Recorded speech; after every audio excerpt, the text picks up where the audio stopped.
for the fire hall for the use of the, we slightly outgrew the courthouse today, which is a good thing. We are here today to hear from Friends of the River Coalition and get an update, some information, and I don't know what all you want to share, but we are here for you to educate us. So turn it over to Don Wiksten. Okay, I'm Dawn Wiksten, President of the Friends of the Coalition.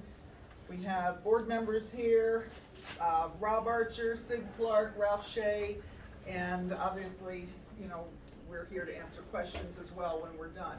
So as far as we're concerned, we're calling this meeting in order to raise awareness about issues that are becoming more and more pressing in our river recreational district. And we have members here from the Parks and Rec Department from Boise, Phoebe Wallace and Randy, Herman, and we're going to have them speak too as far as what they can offer us with some marine patrol and that kind of thing when we're done with the PowerPoint. So I'm gonna just jump into the PowerPoint then, if that's okay. Okay. You guys might want to reposition yourselves, you can't do that. Jeff, you're perfectly fine. Can't the commissioners introduce themselves? Oh, I'm sorry. Go ahead. Jeff Zimmerman, Shoshone County Commissioner, District 3. David Doze, District 2. Tracy Cassidy, District 1. And we brought our illustrious clerk, who is clerking, double-time clerking this week. And of course, our prosecuting attorney is out here and our sheriff is over here today, so we came fully stocked. I'm gonna move around here so I can see. Okay, thank you for coming. Obviously, we're Friends of the River. So, next slide, Clark. Uh-oh, uh-oh. Space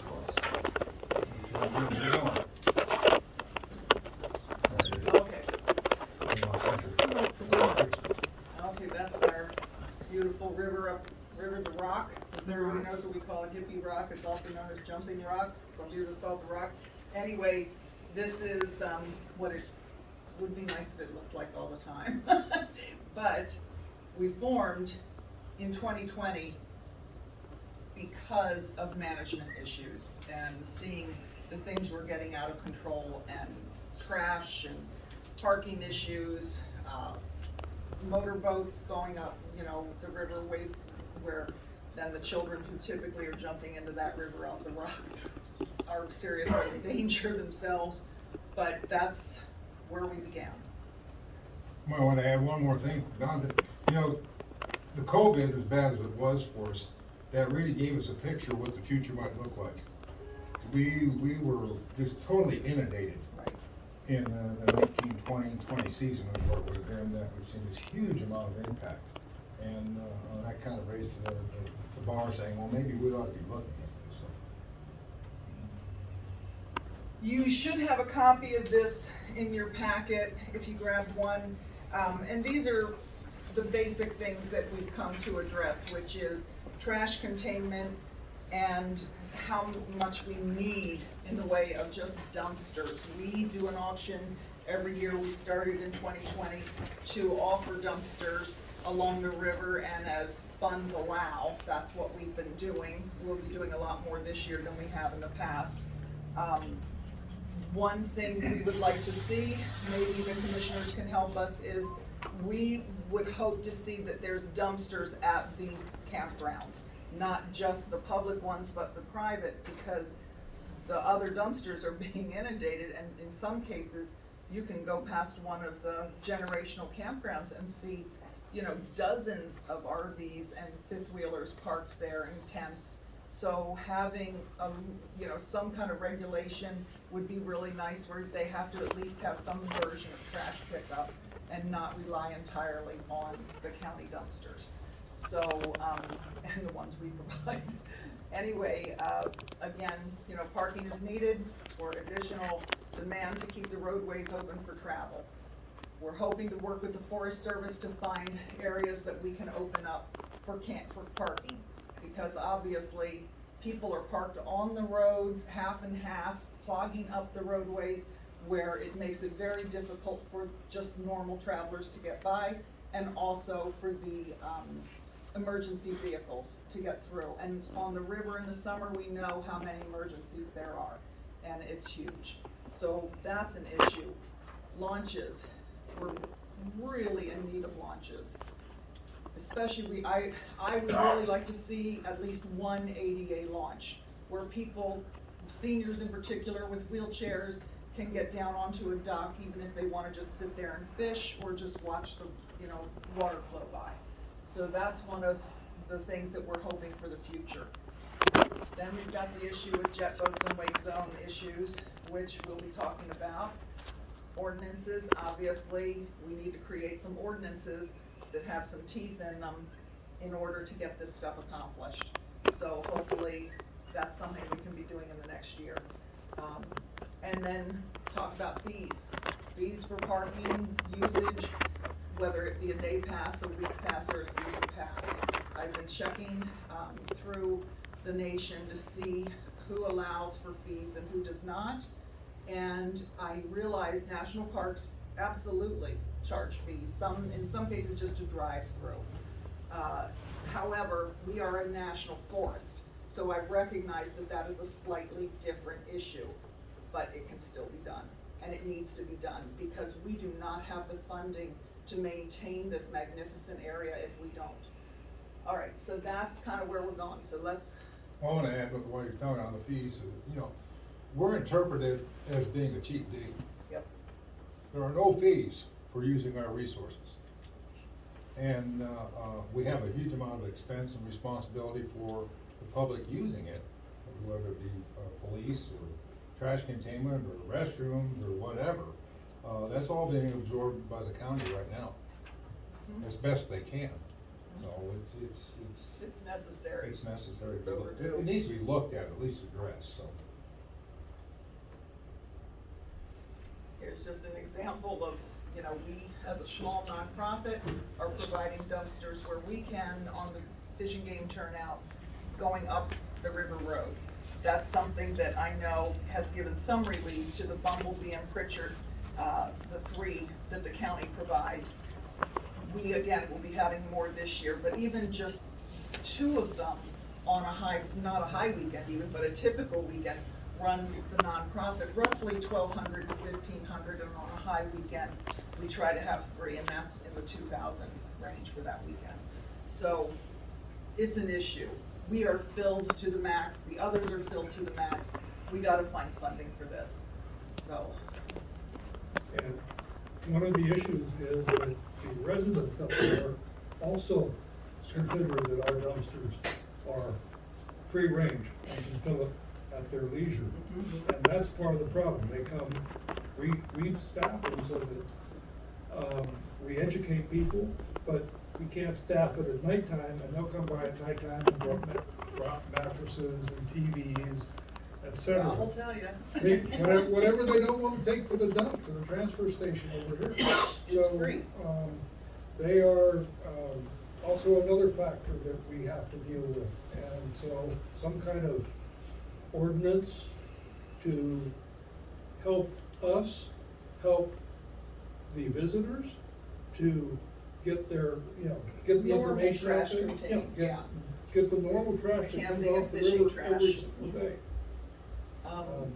Yeah, I can speak to picking up a garbage can full. I carry a garbage can in my vehicle, and I fill it every time I'm on the river fishing.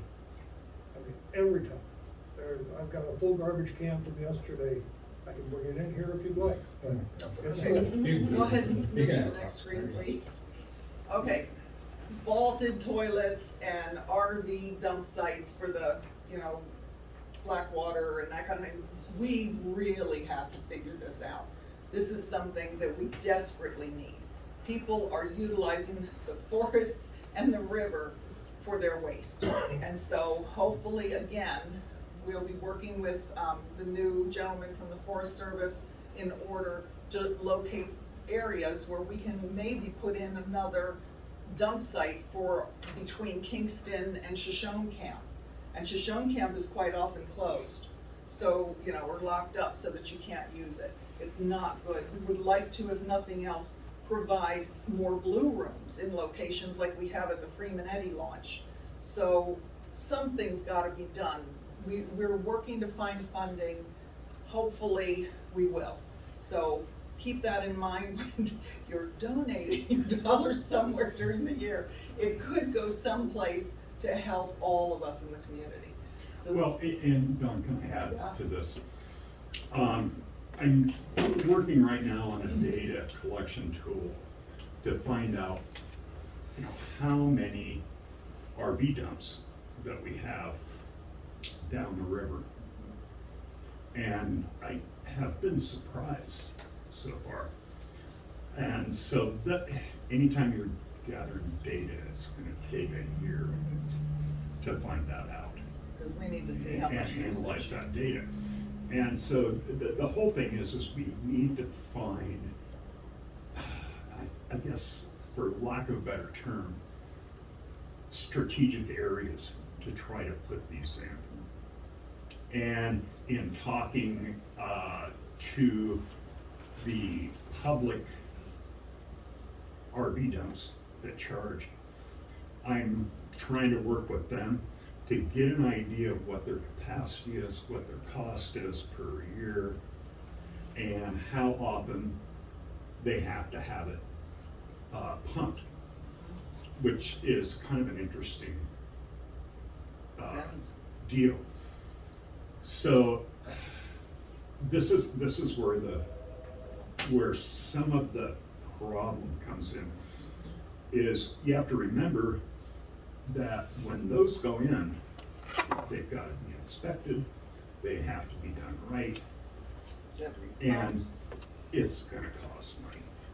It is. And people like Hook's Landing, Yeah. which a lot of you remember used to be called Country Lane, they have a dump site for their campers.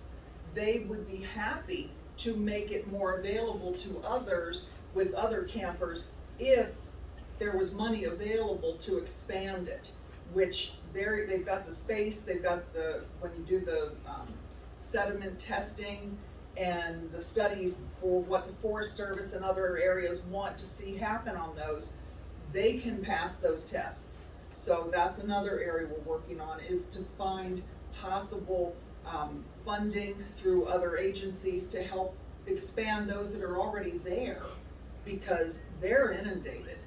And that's something that, again, these are some of the things we've been working on. We need agency support, we need county support in order to, push through for all of this. And it'll make our entire area a healthier, happier experience for everyone. We know that the river has eagle eye in it. We know that people are dumping straight into the river. I know Ed Pomeranian, while he was alive 2 years ago, told me he caught people, dumping right into the south end of the North Fork, and tried to get to his car to take photos and get their license plate and everything, but being older and them taking off the way they did with the pipes trailing, we couldn't catch them. But we know it's happening. We've had people call us who were playing in the river and ended up in the hospital with E. coli, where they had to go in for weeks of, had IVs, I guess, in them of antibiotics. And we were even asked, where were you swimming? And she told them. So we need to get Panhandle involved in helping us find a way too with septics and that kind of thing, if we could possibly make that happen. Because it's not good when you get just a little water on your lips, and the next thing you know, you're in the hospital, in the emergency room. So that's one area that we really, really need to focus on. Parking. Parking. This slide doesn't do a very good job, of course, because I'm not very good as a photographer. But if you look here, this is the old River Road as you come off of Bumblebee. That's the little tiny dirt area that you can park on. And that road is fully lined with cars, up and down. I think the one day that I stood, I think it was 2 years ago or something, and watched them tow one after the other, if we had fees and we had parking areas, then the county would be getting that money instead of the tow truck company. And it would be a safer experience for all. We wouldn't be clogging up the areas, you know, with tow trucks when emergency vehicles need to get through. So that's another big concern, is we've gotta create this. So the more we can gather, you know, agency support to say, yeah, let's give this patch of land over there for parking. There are areas that it can be created. So we've kind of identified a few, but I'm not gonna bore you with all of that, because I'd rather have the agent here from the agency that would, whether it's Forest Service or BLM or IDL, whoever it is that that area belongs to technically, that's what we need to look at.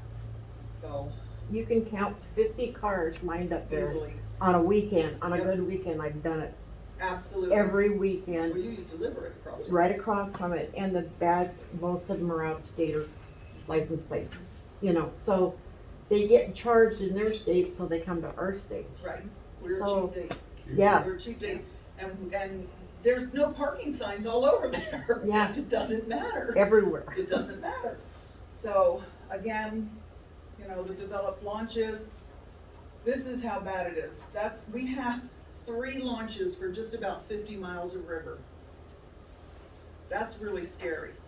That senior citizens in particular, who are huge fly fishing visitors and residents, they typically, you cannot go in low water. That can be a 10 and 12-hour trip just to do a 15-20 mile stretch. And we know, because we've done it. And it doesn't go that fast. So we've got to have a way to make this a much happier experience for everyone involved.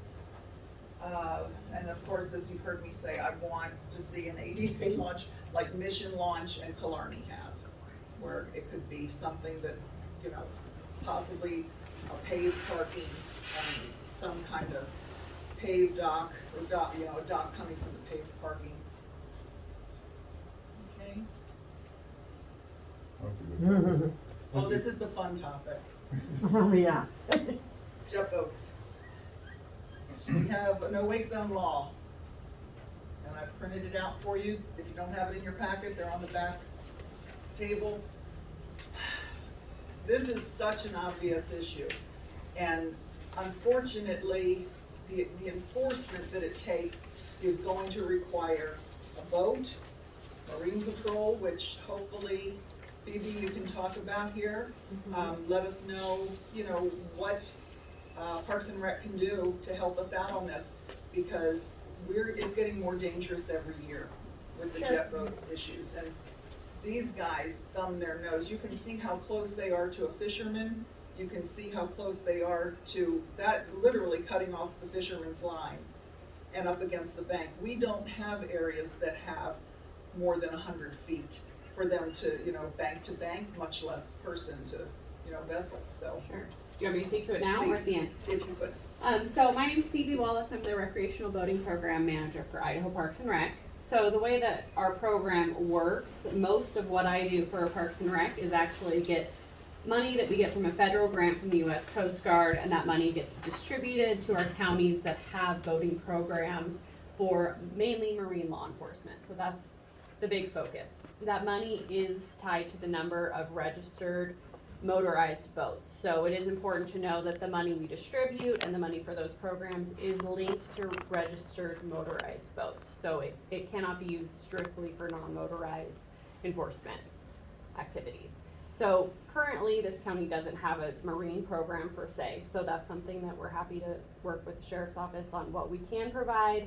I did put some mock-up numbers for what it would look like. So for Coast Guard money, you probably get only about $4,000 to $5,000 a year. It looks like for last year, for 2022, there was about $17,000 that went into your vessel account. That comes from the registered boat money as well. So that's what you would use for match against this grant that Idaho Parks and Rec provides. There are a couple other grants that IDPR distributes for waterways improvement projects. Again, the Waterways Improvement Fund grant, that's specifically for motorized boating access and opportunities, but it does pay for things like restrooms at launch sites and that sort of thing, or improving launches. Those are competitive grants. That's not our program. Ours is mostly the law But you enforcement. can steer us So we in can the help, direction. we're always here Okay. to help with writing those grants and That would getting be you connected with the right folks. Okay. And letting you know which grants might fit for what you're trying to apply for. Okay. But the biggest thing is really to work with your sheriff's department and let them know what opportunities they have to And build a program.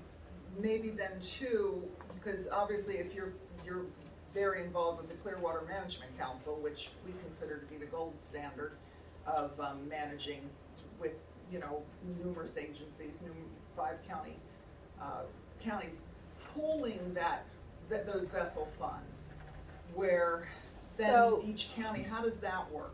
So actually for a management council like that that's used for many purposes, you would want to be using general funds. You wouldn't want to be using your vessel money. That's Right. not best practice, since that's a dedicated fund that's coming from registering boats. So Okay.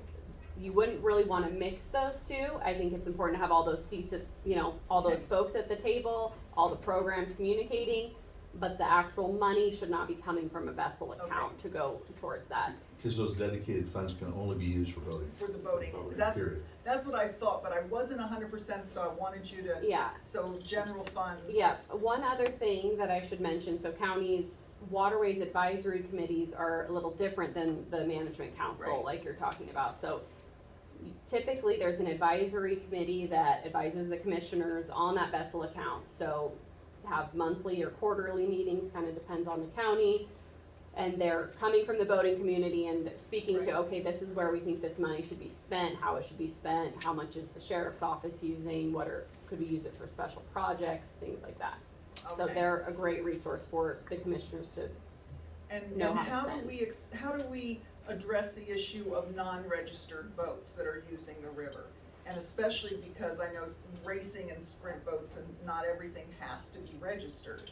so another important thing about having a program, it gives the county a little bit of power. So when it comes to marine events, so a lot of those racing boats, there is a section of code that says they don't have to be registered, they don't have to meet muffler requirements, but that is specific to when they are in a registered marine event. So outside of those events, they still can be ticketed for not having, be Okay. properly muffled, and that's something that law enforcement is well within their right to address. Okay, all right, well, that's good to know, because that's a big issue for us. And Use us those, as a test zone. those marine event permits do go through the county, so that would be something the sheriff's department, if those folks do want to have events, there you need to fill out the proper paperwork and get the buy-in from the county that they're able to go do that. And law enforcement's looped into when those are happening and where, so they can make sure everyone's safe out on the water. How do we address, here's an issue, you know, our county, which covers the St. Joe, which is where the race is, that is a huge event on the St. Joe River, but our county doesn't get any funding from those permits and things, so how do we split that? Yeah, so there's no funding tied to the permit. The permit The doesn't marine come back event- to the county? Yeah, well, the permit is, there's no funds tied to that. When you're talking about a marine event permit, the sole purpose of it is that the county and the sheriff's department it knows when it's occurring, and that the event is done in a safe manner, and they speak to that as far as what those requirements Okay. are. And it limits when those boats can be on the water. Right. So for that purpose, and that purpose alone.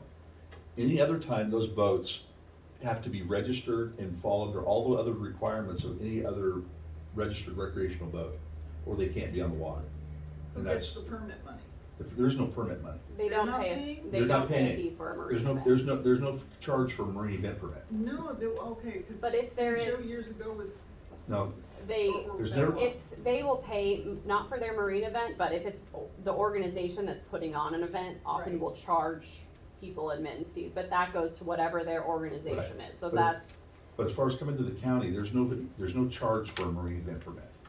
there is the power to decline and say you can't have this event, if, Right. for example, you say, we don't have the law enforcement resources, we can't accommodate this event at this time, here's some options for you. Are we legally within our rights to ask for permit money?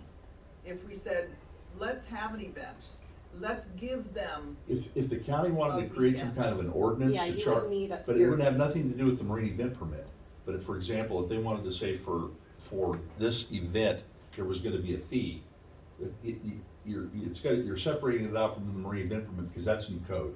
Yeah, You're talking about something that's an Idaho code. yeah. okay. And we do not have, there's no fee at the state level, so if you did want to impose a fee, it would A be something local. that you would need to do that was Right. separate from that Right. marine event. Right. But like where you're talking about multiple jurisdictions, for example, if the race is gonna occur in Kootenai, Shoshone, and Benoit County, Right, that permit has to be approved in all of those Sure. counties. That's correct. so, So, am I hearing you correctly that, one, there's no permit fee for the permit, but the organization that's putting on the race can charge participants a fee, but they don't have to push that upstream to the county? There's no Hmm. obligation in law for No them to do so, obligation, no. but there is an option that the county can put an ordinance out. Yeah, that's something you Required- wanna work through with your county clerk, Commissioners. whether it's the prosecutor or the attorney or whatever, as far as to make that process happen.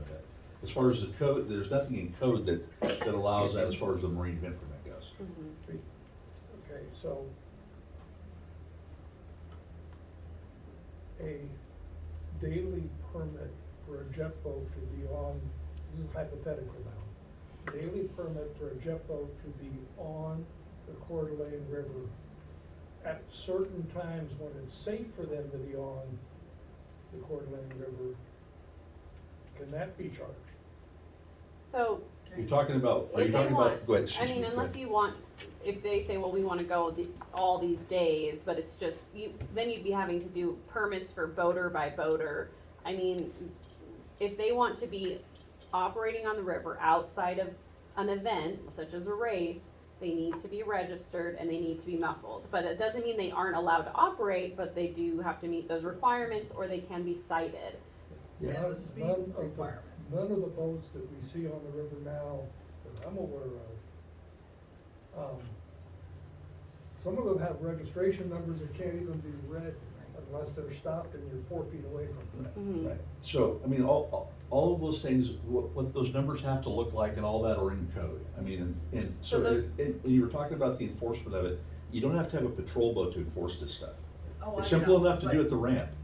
And somebody, as far as enforcement goes, But what do you do when they have their own launches, their own private property launches? You can't, I mean, you're trying to talk about, Sure. yeah, that's our big dilemma. Long term, obviously, having your enforcement on the water is the goal, but It there is. are little things as they get their programs started, there are ways they, Yeah. it just with takes a the little. laws on the books, they have plenty of things they could cite those folks for if they do see them. May I ask, as far as the, and then we'll move to the next screen, as far as catching them, as you say, I mean, we have tons of photos and videos, tons, showing registration numbers, showing this kind of behavior. Are we required to get a photo, for instance, of the captain of that boat at the time? Or can it be, the boat is out of control, here's the numbers, here's the registration number, because we have been told by different agencies, it's all, well, unless you get the captain, a picture of the captain, there's nothing you can do. Is that the case? You cite, as far as I know, Randy, but you cite the operator, you don't cite a boat But itself. that's my point, Yes. is what do we do when you That's- can't get a picture Well, of? Well, To be right. honest, you as an organization taking pictures, there's not much you can do in the way of enforcement. Right. It really is going to be sheriff's deputies Right. that have that authority to be out there on the water and make stops and write citations. And you'd be surprised when the sheriff's department, when the sheriff knocks on the door of the boat owner Yeah, and visits with them a little bit, how much that'll correct the problem. okay, And it's a matter of the sheriff's department having the funds right, and the knowledge as far as what's out there, as far as the Idaho boating laws and what they can do and what they can't do, and that's a lot of work, that's what you were talking about. and your program trains, correct? I mean, you have with the Coast Guard? The state of Idaho, there's 2 marine law enforcement academies that are offered in the state. We have one in Boise, and the Kootenai County Sheriff's Office has one that mirrors what we do. There's no charge for ours, and I know Kootenai charges a minimal one, but, those would be waived, or we would take care of it if somebody from your agency, from Kootenai or Shoshone Okay. County wants to attend that. That would be awesome. Okay, So, That's- I have an example. I've dealt with one jet boat on the Coeur d'Alene River in January and in March. Both times, they were unregistered. And I have their number, and I know the operator's first name, but law enforcement or Park and Rec won't give me their last name, so I can make a physical report to the sheriff's department.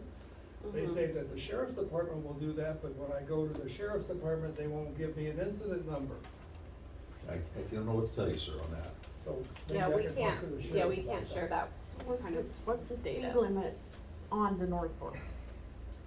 what's Say that? again? What's the speed limit? On North Fork? What's the- within 100 feet, 5 miles an hour.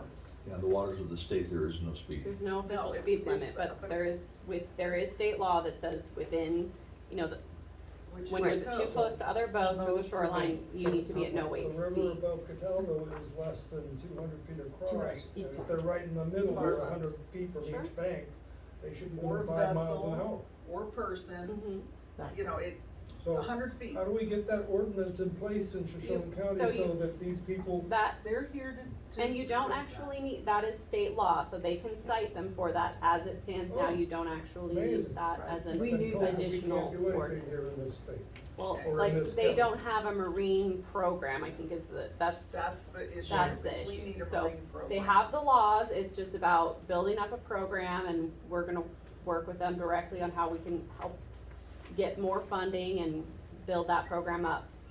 Okay, I'd let's like to move. volunteer for that committee. I want to make one more comment before we leave this topic. We have a unique ecosystem here with our river, and that has to do with the Superfund. Anything below the confluence of the North Fork and the South Fork is inundated with all the pollutants of the Superfund. It's true. And I would personally have a real big problem with any motorized vehicle down there churning those banks at all. So that would, within our jurisdiction area, the county commissioners ensure between the confluence of the North and South Fork of Coeur d'Alene and the Mission, really should have no motorized vehicles, at least held down to a no wake zone Yeah. speed of 5 miles an hour. Cause it is. No racing, very- nothing ever in that. Now, up above that area, which is not contaminated, there may be some options for racing or jet boats or whatever, which Above maybe the need to be confines. controlled by velocity flows and a number of people present and time of the year and everything else. But that section below, which is a primary usage of it right Right. now from the jet boats, is just not a good place to let anybody run with a motorized vehicle. No, it's very dangerous, and the waters the banks are just being eroded and undercut. So, okay. This is just more of the same, and the funny thing is, people often ask, well, there's not enough water in the summer for them to run. Oh, yeah, 4 inches is all it takes. They're gonna go way up Pine Creek and everything else with these jet boats. Oh, yeah, we got videos of the Pine Creek one, and almost knocked, a woman out off the, waiting area onto the banks. And she got good video of it, I don't know how, coming back down, Okay. but go ahead, Paul. Yeah, this is where, they have Lake Coeur d'Alene, Priest Lake, they have Ponderay, there's so many places they can go play. They do not need to be going up a narrow river and creeks like they're doing. I That's- realize it's probably nowhere near as much fun, and there's a lot more patrolling taking place on those lakes. But this is what's happening, and they are really, really causing serious problems for the swimmers and floaters and fishermen in the summer. To say nothing of, the environmental impact. Okay, yes, because this young guy gets caught. Every now and then, you see the moose out there, and the guys, they've gone through nesting ducks and everything. We have got to get control of these guys. So we need signage. will vessel funds allow us to, Mhm.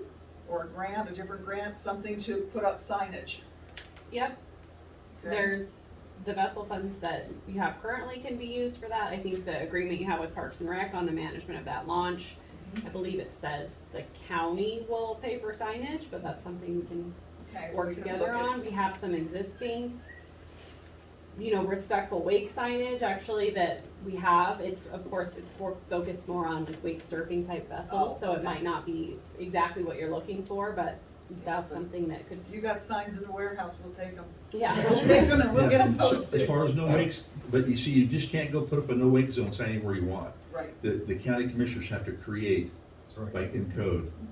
And know, if you wanna, you what those can are. sign for the state, I think that's what you had talked about with the existing state law, just more of a reminder sign that within this many feet of a Yes. dock or a person, you need to be at no wake speed. Yes. So you can't say no wake period, that's too broad, but if you wanna cite the The specific code that exists, you can That's put what I was signage up thinking that was- says that at the As long launch. as it cites the code, we should be fine. How does that relate to the state law that says you can't have a wake within 100 feet when I could get a bank full of flows or different river flows to show you that 90% of the time you don't have 100 feet of Right.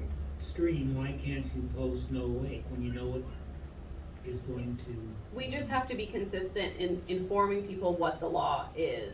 We can't say no wake period just because it's based on the water and what it is, that's essentially what it will mean for this specific water body, but we wanna be posting it so people are aware of what the actual law is. If you wanna make it entirely a no wake zone, that would be a county decision. I do want to warn you that the funding, what you wanna build when it comes to marine law enforcement, all of that funding is coming from motorized boaters. So I just want to forewarn you that if you build up a program on motorized boater money and then close your waters to motorized boaters, that might be very detrimental to your marine law enforcement program that you would have just built. So But how do they have a say in changing the state law? They have to register that boat. And I'm sure the trailers and everything else too. Yeah. How is it that they are given a say then, or are they actually given a say in how those funds are used? Because they can't go out there unregistered. sure, I mean, do you wanna speak to it? Sure. Well, to start with, they're already creating the funds that you have. Right, That money that comes into your vessel account, right, those are all from motorized boaters. I know, The non-motorized are paying nothing.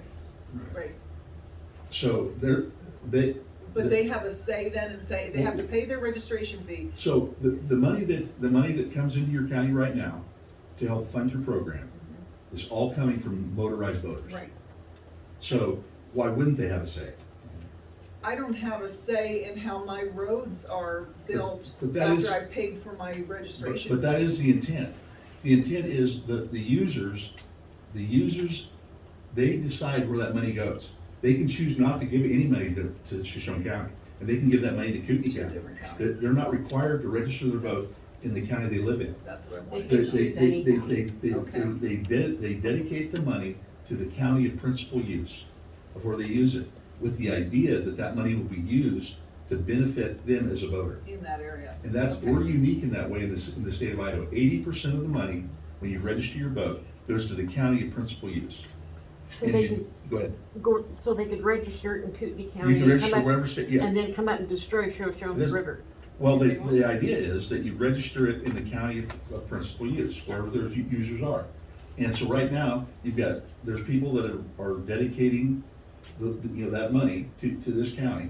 And with the anticipation that money's being used to foster better opportunity to vote.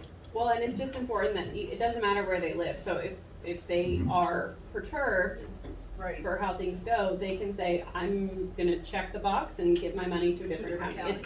There's no amount of double checking and where they're Mhm. actually voting, it's just a choice that they make when they register their vote. Right? And The that- folks you have that aren't registered, they're not paying anything, so they don't get a say. Right, that is the idea.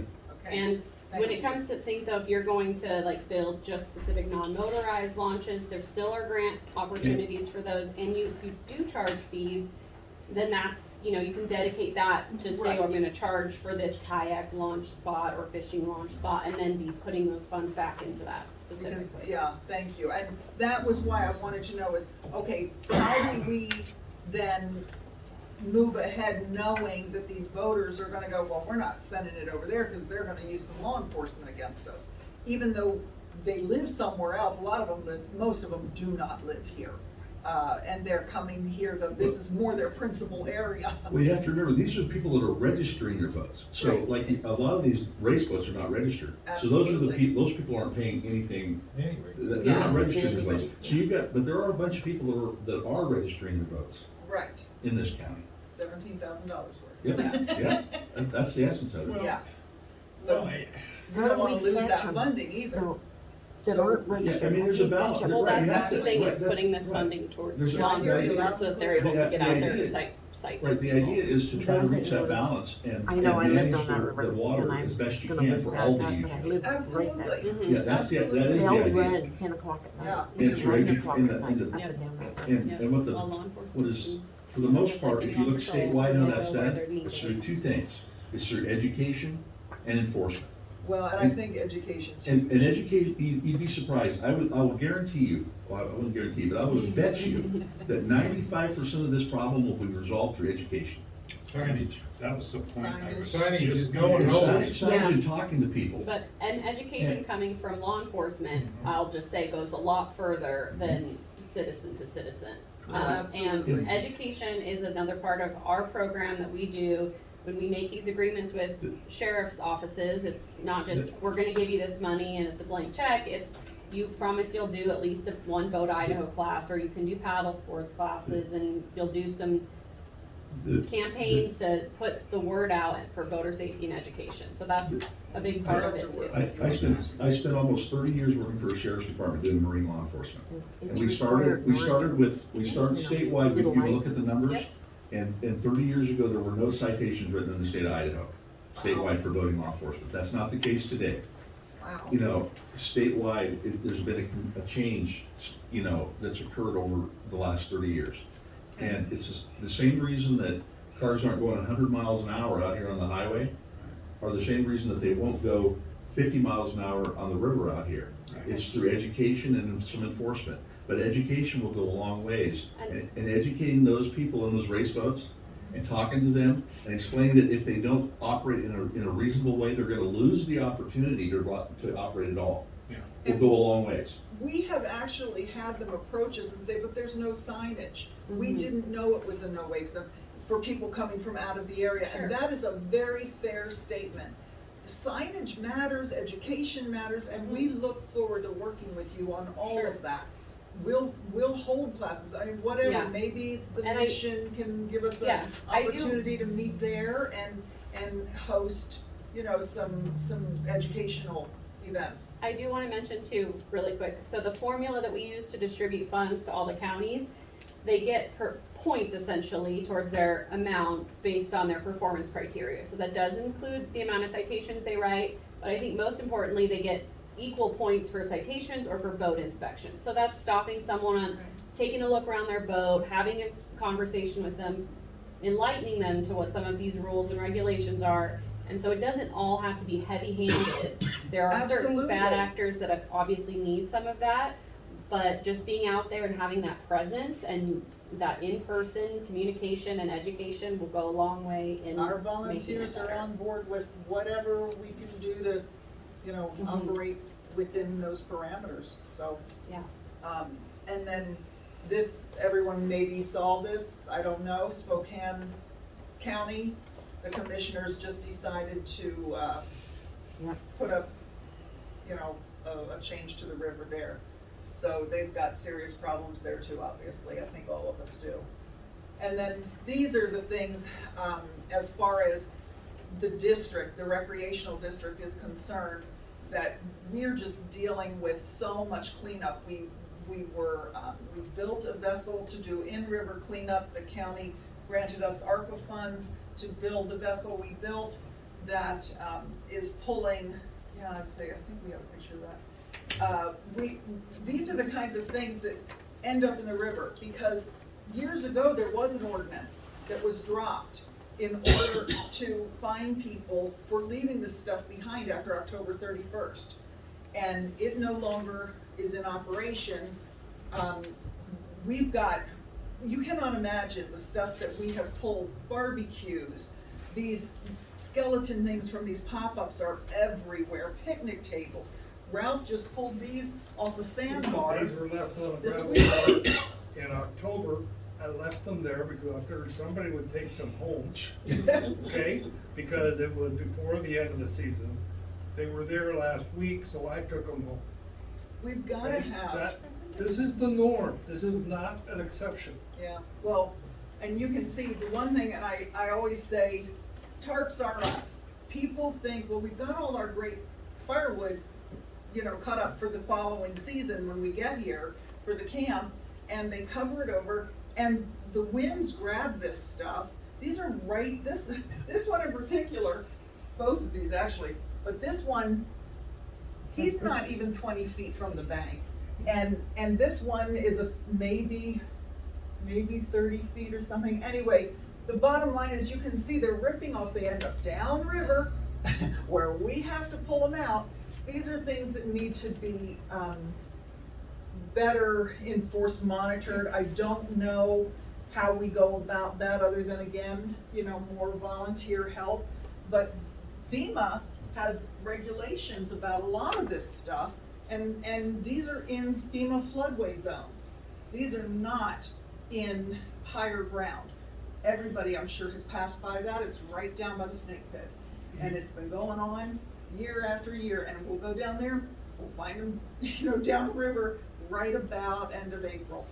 So Each of those examples and many more were completely inundated last March at 16,000 CFS. Right I there mean, in the zone. this is an issue that goes on every year. And that wasn't really high water. No, Yeah. last year was low water. So let's go to the next. Here's the vessel we built with help from the county approving us for ARPA funds. God bless you and thank you for doing it, all the commissioners that did.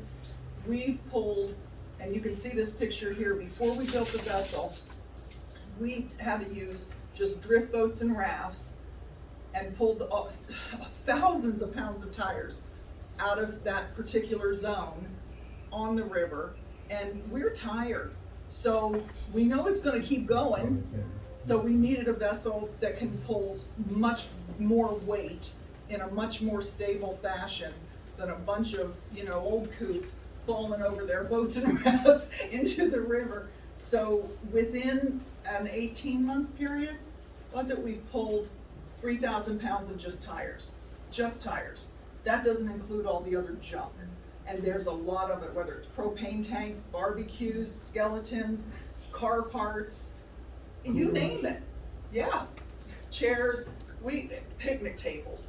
They're heavy. FEMA has issues with things being left in the floodway and the flood zones after a certain time period.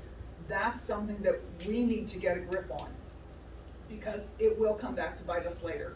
We can keep cleaning it up all we want, but it's gonna come back to bite us when they do an inspection at some point, and they will. More tires. We're tired. And then this was the F word. So we definitely need, as other areas have done, to do something about fees that will help fund the kinds of enforcement, the kinds of launches, bathrooms, everything that we need. That's just gotta happen. Go to the next. And then there's the handout that I gave you, just going over. Oh no, that's not the handout. Okay, this was the one showing Forest Service fees. So you can see for out-of-state versus in-state, what they're charging in certain areas. And believe me, those are reasonable. Those are reasonable fees to make use of these areas. And that's in your packets. And this was one I pulled from your Parks and Rec. So I think that And again, these are all in your packets, Okay. okay? If you look, there is a handout, if you didn't get it, about the Clearwater Management Charter and Council and how they work with all these different agencies. And that's a 5-county council. So something that we could put together with Kootenai and Benawal would be really beneficial. We would love to see that happen. We need it. It will make all of us a stronger, healthier experience here in our areas. All of us will benefit.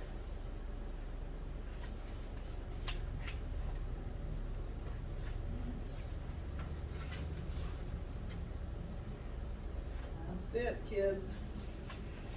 Well, I hope you guys, have questions, you'll ask us and the commissioners. I have a question, Dawn. Okay. It's not a question, it's a comment you made to me about when you get funding, the auction puts off, Right. pays for a lot of that, and you get the dumpster, and that's great, but people don't realize what it costs to dump that dumpster. Yeah, that would really be helpful That is if very the stingy. county could give us a break on the landfill fees. I because, didn't realize that yeah, till you we're told paying- me. We're paying the landfill and the dumpster company. I would like to see that we're eventually able to get Yeah. our own dumpsters and we would offer them to the county. Absolutely. We donate them to the county after getting them, but we would need someone to, contract with to serve, to, drop off and pick up the dumpsters and get them to the landfill. But you're right, I mean, that's a prayer we've had for a long time, is if we could just eliminate some of the fees. Cause when we go to take, the tires and all that, we're a volunteer force. We're working with donations and volunteers, and we're having to pay to clean up an area that is benefiting everyone coming. So it doesn't seem really fair, to be honest. I mean, Are you a It's registered not- nonprofit? Yes, we are. Nonprofit. Oh, absolutely, we are And do you have registered. any idea what you're paying in landfill fees? Yeah, I do. I know just tires alone, It's in there. last year, I think was like $250 to drop off that trailer of tires. In fees for the dumpsters themselves, I'd have to ask Peggy.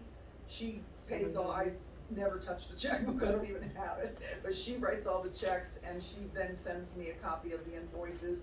I think so far we've paid a total to the county, I would say about $2,000 over, Yeah. Really close. yeah, for the dump fees. So, With the That- solid waste. solid Yeah, waste, all the way. yep, And the thing is with the dumpsters, we babysit those, so that we're not they don't have to go in and sort. Right. Because my understanding is if they have to go in and sort through that, then the price goes up. but here's an interesting thing that we were recently told, and this I could really use help with. Cause Rob and I quite often, when people have dumped things on the ground by the dumpsters, like mattresses and giant. Couches. Yeah, and, we've had everything, Yep. huge appliances.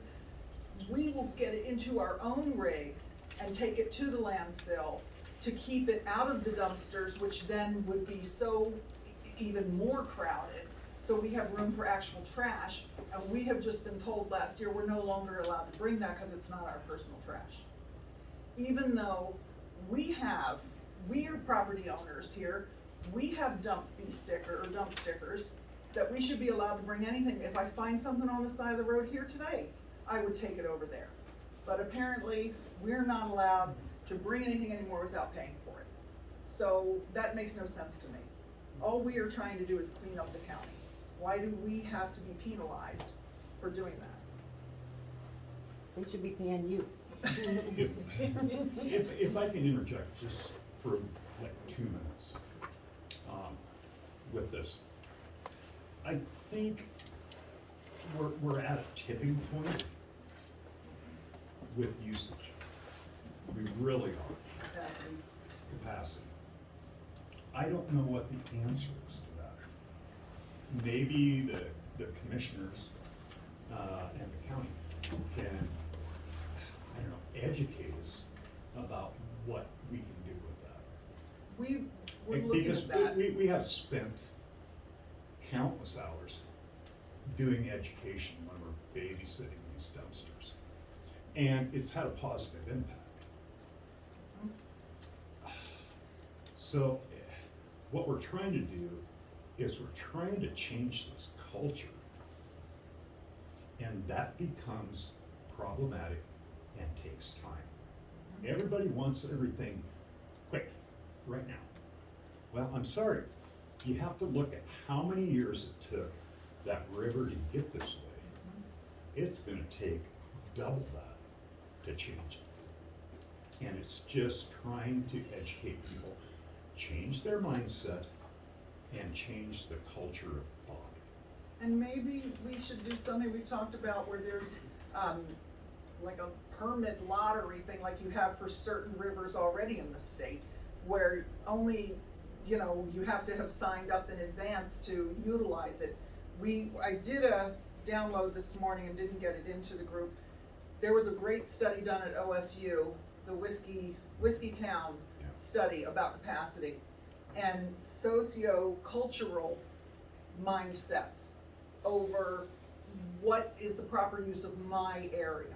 You know, people get camping and boating and they consider that like their territory. So they figure, well, it depends on what kind of background they come from if they respect it or not.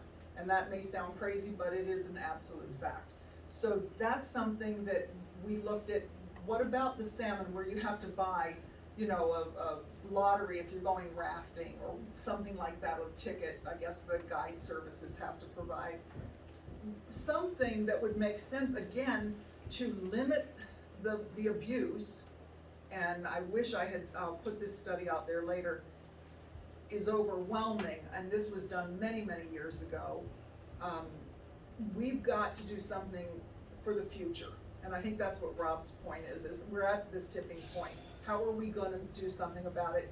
And what's the kind of pushback we're gonna get? We know there's gonna be pushback, but we also know we all wanna still utilize it and have a good experience. So we have to make some regulations. And I think you folks brought up a thing about balance with it. And that's where the problems come in, is finding that middle ground balance. But the whole thing is, with this, is having communication with the commissioners, the sheriff's office, you folks coming up, which is amazing. And we appreciate We're it. so grateful. Yeah, really. And it's great information, I think, for all of us. Because, it opened my eyes up a little bit for what we can do, for what it's worth. Does anybody have any questions, That's my 2 minutes. concerns, comments? Here's some Frustration. question. When did the river start falling apart? No, basically, because when we left in 75, we're gone 30 years and then come back and it was just unreal. The way it had changed, people not caring. It changed slowly enough Right. Yeah. that people didn't recognize what was going on. And they don't care. I grew up on the river. So did I, born and raised. I think it was COVID that we got inundated. That's when we saw this big bulge. Yeah. And that's where sometimes I'm sorry, Ralph. That's all right, I'm waiting till you're done. That's where the problem is. It's been a gradual change that people just ignored. And now, guess what? We gotta We do it. kinda got a big ass mess going on that we've got, we somehow have to address. We're trying. COVID was a turning point. The reason COVID was a turning point for all of us is because Washington was restricted and Idaho was wide open. Right. And True. that now is, now's the time to start doing something to change that mindset. That we as a community here, I'm not from here, I'm from Kootenai County, but I fish here and I recreate here. And I like bringing people from all over the country up here to show them the beautiful territory. But when I pick up garbage and they see it, they say it's not that pretty. Well, it is that pretty to me because I keep picking up the garbage. And having the ordinances in place and the enforcement willing to address the ordinances is a factor that has not been in place until now. There are ordinances, but they don't address these specific issues.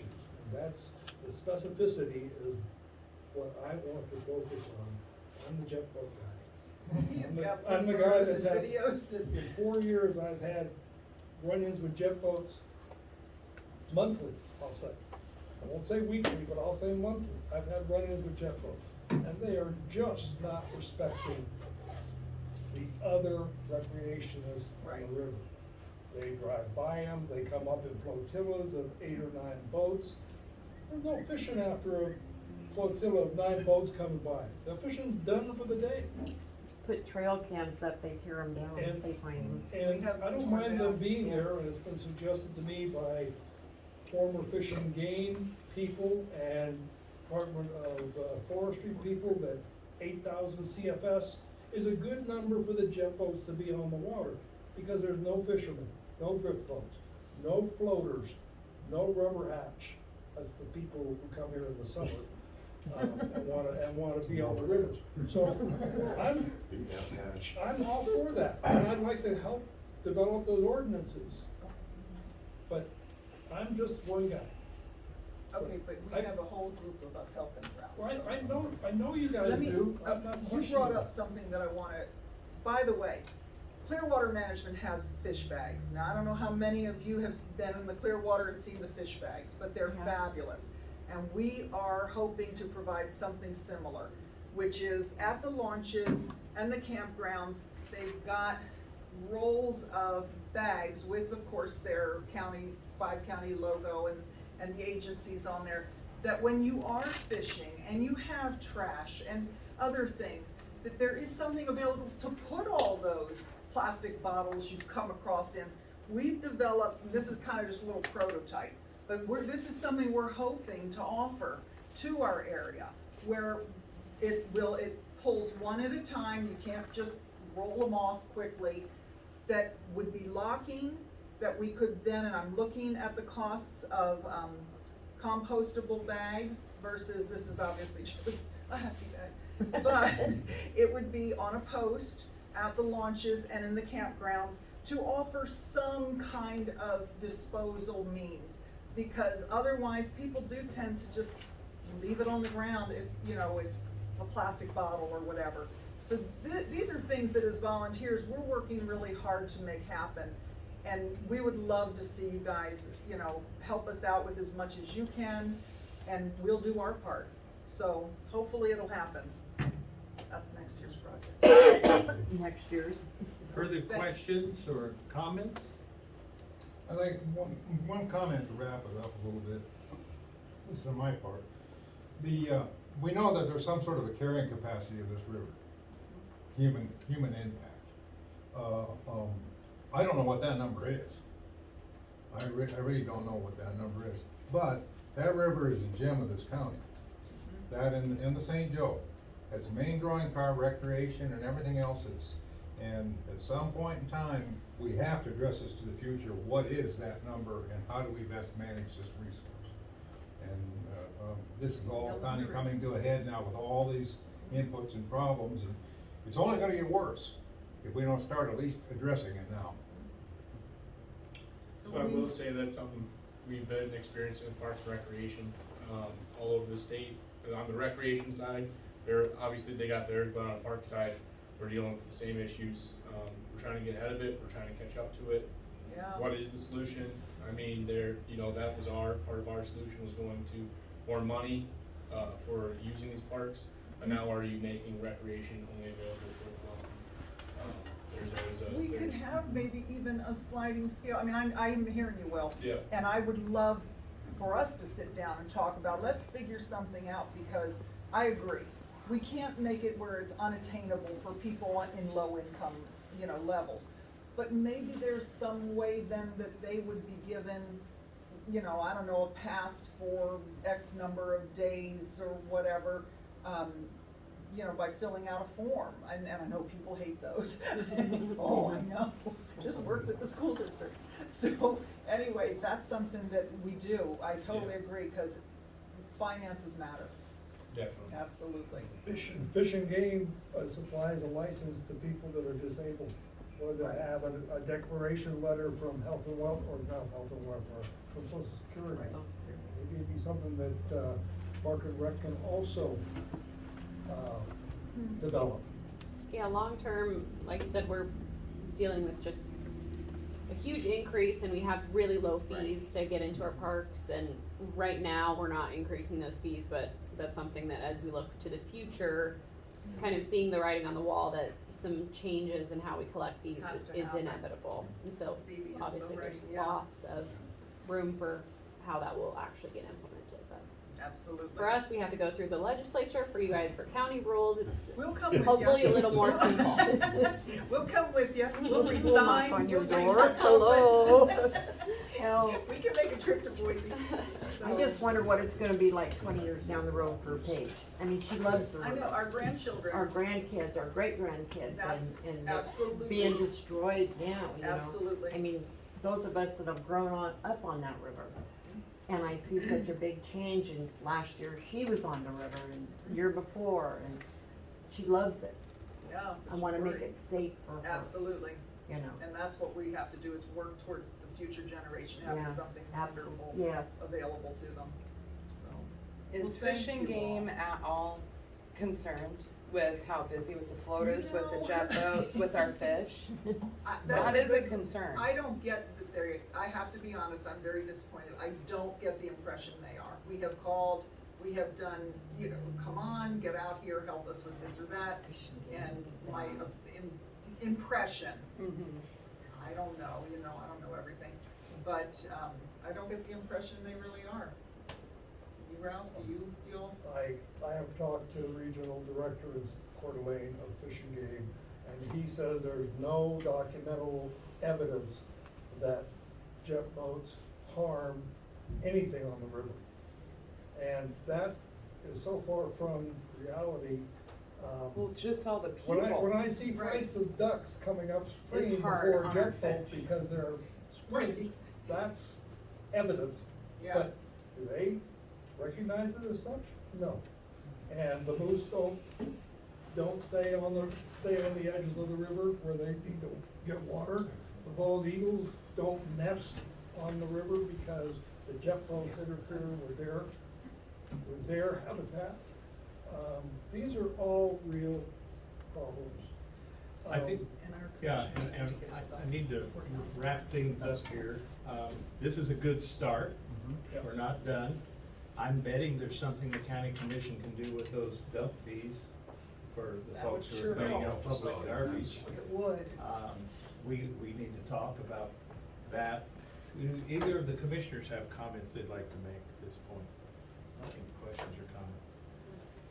So, thank you to the other elected who came out today. I mean, we tied Cammy and made her come, but we appreciate your interest in being here. Poor Cammy. Thank you for the input, and it's a start, and we're on a whole new wave, and we're gonna do something.